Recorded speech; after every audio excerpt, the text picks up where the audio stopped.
کل 14 فروری ہے جس کو ویلنٹائن ڈے، اسلام میں کوئی ڈے پھے نہیں ہے۔ یہ ڈے تو ان لوگوں نے لگا دیا، ڈے تو جگہ بہت سی چیزوں کے ڈے مناتے رہتے ہیں۔ اسلام میں تو ڈے کا کوئی تصور نہیں، اور پھر ایسی بے حیائی فحاشی اسلام جو ہے اسباب سے منع کرتا ہے۔ کس سے منع کرتا ہے؟ اسباب سے۔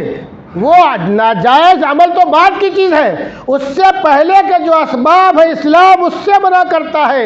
سورہ اسراء کی آیت نمبر 32 میں اللہ نے فرمایا وَلَا تَقْرَبُوا الزِّنَا إِنَّهُ كَانَ فَاحِشَةً وَسَاءَ سَبِيلًا۔ سن لو نوجوانوں، کالی کے نوجوانوں، سن لو ہمارے پڑھنے والے بھائیوں، سن لو ہمارے پڑھنے والے بیٹوں جو اپنے آپ کو آزاد منش سمجھتے ہو کہ ہم قید میں نہیں رہ سکتے ہیں، ہم بندش میں نہیں رہ سکتے ہیں۔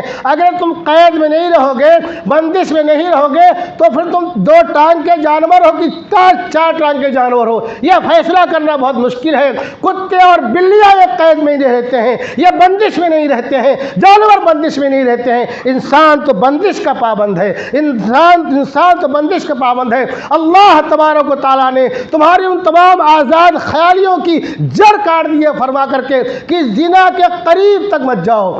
زنا کرنا بہت بعد کی چیز ہے، زنا کے قریب تک مت جاؤ۔ مطلب یہ کہ اس کے اسباب جو ہیں، اس کے عوامل جو ہیں اور اس کے علل جو ہیں، اس کے جو ذرائع ہیں، ان کے قریب مت جاؤ۔ پھول دینا، گفٹ دینا، ایک دوسرے کو کیا کیا کرنا، یہ سب زنا کے ذرائع ہیں۔ اللہ تبارک و تعالیٰ 2 ٹوک لفظوں میں تمہیں ان اسباب کو اختیار کرنے سے منع کرتا ہے کہ جس سے زنا کا صدور ہو سکے۔ تو میرے بھائیوں یاد رکھو، اگر تم ایسا کرو گے تو یہ قرض ہوگا، اس کو کبھی تمہاری بہن اتارے گی، اس کو کبھی تمہاری بیٹی اتارے گی۔ اور اگر تم پاک دامن بنے رہو گے اور اپنے آپ کو محفوظ رکھو گے، اللہ کے رسول کو امتی سمجھتے ہوئے اپنے آپ کو اور اپنے دامن کو بچا کر کے رکھو گے، تو انشاءاللہ ایسے عظیم کثر میں جس کی بھیڑیوں کی نگاہیں تمہاری طرف ٹکی ہوئی ہیں، تمہاری بہنوں کی طرف ٹکی ہوئی ہیں، تمہاری بیوی بیٹیوں کی طرف ٹکی ہوئی ہیں، اللہ تبارک و تعالیٰ ایسے خوخار بھیڑیوں سے